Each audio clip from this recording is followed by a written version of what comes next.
When you stop contacting a man, the world doesn't crumble, it gets quiet. And in that silence, something powerful begins to rise. Something within you, the strength you didn't know you had, the dignity you forgot belonged to you. Your silence is not emptiness. It is not weakness. It is not an act of pettiness or ego. It is power, soft, steady, unwavering power. For so long, you were the one reaching out, checking in, filling the space with love, care, and presence. You extended yourself, stretched yourself beyond limits to keep something alive. You gave and gave. Not just your time, but your energy, your emotions, your soul.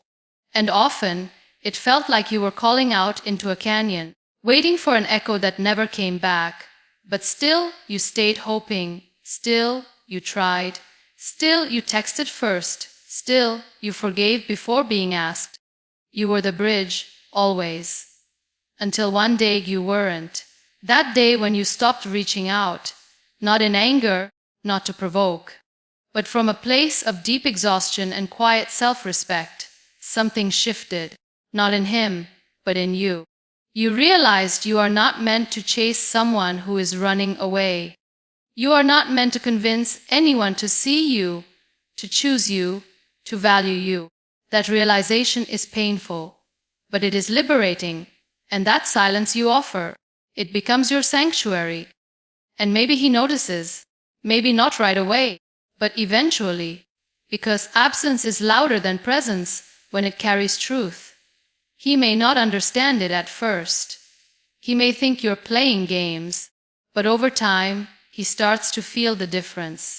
Not the absence of your messages, but the absence of your light, your softness, your loyalty, your consistency. And when it finally clicks, when he looks around and sees that silence standing where your love once stood, it stings. But by then, something has already bloomed inside you. You begin to taste peace. The kind of peace that comes when you no longer beg to be seen. The kind of calm that wraps around you when you're no longer entangled in someone else's indecision. It's not about making him miss you. It's about meeting yourself again in the quiet. You realize that silence is not passive. It's active. It's a decision. It's strength disguised as stillness. And it speaks. Oh, it speaks volumes. So, no. When you stop contacting a man, the world doesn't end, but a chapter closes. And in that closing, a new one begins. The chapter where you rise, no longer seeking validation in someone else's hands, but finding it already carved in your own. You don't lose yourself in silence. You return to yourself. And that is where your true power begins. When you stop contacting a man, something unexpected happens. Not in the noise of confrontation, but in the silence that follows. At first, it feels like nothing, like the world is carrying on as it always did, like he hasn't even noticed. And maybe, in the beginning, he doesn't. Because men often don't feel the absence immediately, especially when they have grown used to your presence being constant, dependable, unconditional. But with time, that silence becomes a mirror, and in that mirror, he starts to see what he once took for granted. You see, when you're always there, always texting, always calling, always holding space for both of you, he doesn't have to think. He doesn't have to reflect. You do all the emotional labor. You keep the bond warm, the connection alive. But the moment you step back, not out of anger, but out of clarity, he is left with a stillness he never prepared for. And that stillness forces him to sit with himself. No distractions, no comfort. Just him and the void your absence created. That void is not empty. It's filled with memory. Memory of the way your laughter used to soften his bad days. The way your words wrapped around him when the world was unkind. The way your love asked for nothing, yet gave everything. And now that it's gone, truly gone, it echoes louder than your presence ever did. every unread notification that doesn't come from you, every day that ends without your check-in, every quiet morning without your voice. It adds weight, and this is when realization starts to surface. Not because you reminded him, not because you begged for recognition, but because you removed yourself and let the silence speak. He sees you now, not through the lens of comfort, but through the lens of absence. And that kind of sight is different. It's raw, it's reflective. And sometimes it's too late. Because the truth is, silence is not a punishment. It is a consequence. It is a response to not being heard, not being valued, not being held. And when he begins to see that, really see it, he also starts to see who you were. Not just the girl who texted first, but the woman who loved deeply, who stayed too long, who gave endlessly. And that image stays. It lingers in the places he least expects. A song, a scent, a memory, all reminding him of a connection he never truly understood until it was no longer reaching out to him. You never had to say a single word. You just had to stop saying everything. And in that pause, he sees more than he ever did when you were speaking. That is the power of your absence. Not to break him, but to awaken him. Whether he grows from it or not, that's no longer your story to carry. Healing is not loud. It doesn't come with fireworks or dramatic goodbyes.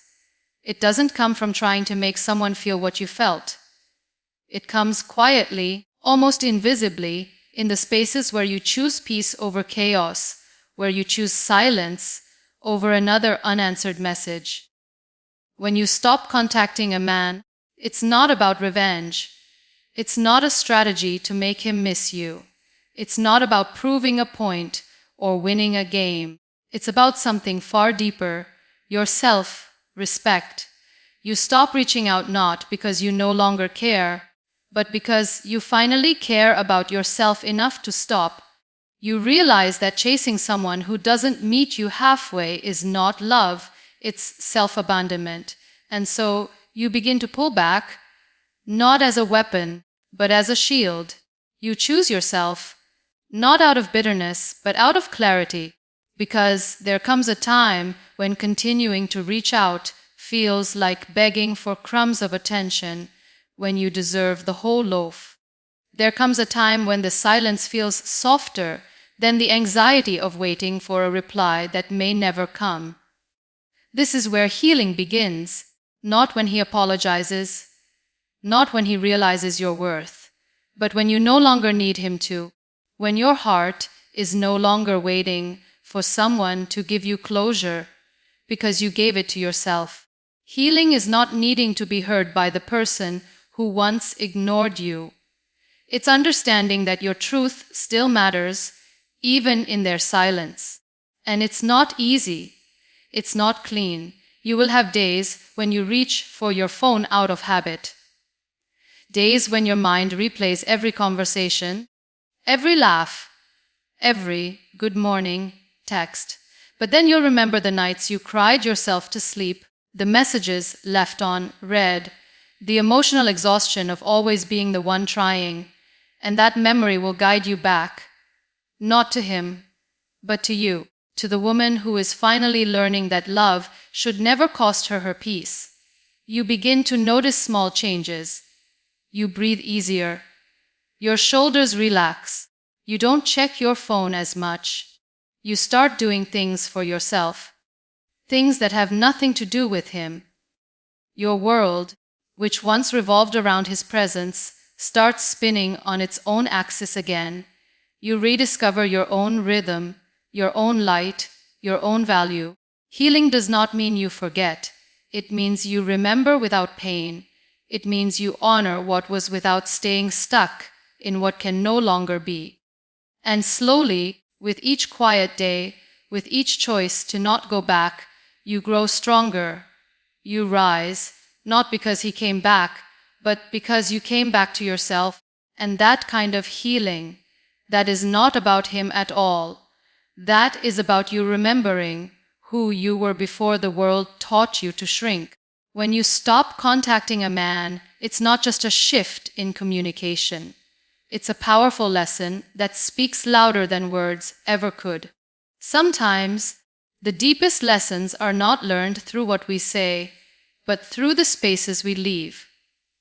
The absence of your constant outreach, your caring gestures, your emotional labor, teaches him what your words never could. You can try to explain your feelings 1,000 times, but it's often in the silence where the true message lands. By stopping, you allow him the room to reflect. And not just on what he's lost, but on what he never fully understood. There's a difference between hearing someone and truly listening. He may have heard your words when you reached out in the past, your requests for more, your wishes for deeper connection. But he may never have listened, not with his heart, but with his understanding. We often forget that people hear what we say, but don't truly understand it until the rhythm of their life changes. When you stop texting, when you stop calling, when you stop showing up as the one who carries the emotional weight, the dynamics shift. At first, he may be confused. He might not immediately grasp what has changed. He might wonder if you're just mad, if this is just another argument. But over time, he'll begin to realize that this is not a moment of anger. It's a moment of you reclaiming your own voice, your own needs, your own worth. It's you teaching him that love is not about continuous sacrifice, about always giving without receiving. It's you showing him that the love you gave him was not endless. It had limits, it had boundaries, it had value. It's in this space that he starts to reflect on all the things you said, all the things you expressed that he perhaps didn't fully grasp. In your absence, he starts to hear what you tried to convey in your presence. He starts to realize the depth of what you gave, how you stood by him, how you supported him, how you loved him unconditionally. It's a tough lesson, but it's necessary. Sometimes, people don't realize what they have until it's no longer in front of them. They don't understand the depth of someone's love until they have to look into the mirror of their own actions. And that mirror can be brutal. But even more powerful than the reflection in that mirror is what you gain in the process. You stop waiting for him to understand. You stop hoping for him to change. You stop chasing something that may never come back, and in doing so, you teach yourself something even more important, that your worth doesn't depend on his understanding. Your value is not defined by how he perceives you, but by how you perceive yourself. In the silence you create, you allow him to see you in a new light. It's a light that's no longer dependent on his validation. It's a light that comes from within you, strong and steady, untouched by the uncertainty of his responses. You teach him that your love is a gift, not a duty, and that real love involves mutual effort, respect, and understanding. By stepping back, you teach him that the love you gave him was always meant to be reciprocal. And that lesson may be hard to accept, but in the long run, it will change both of you for the better.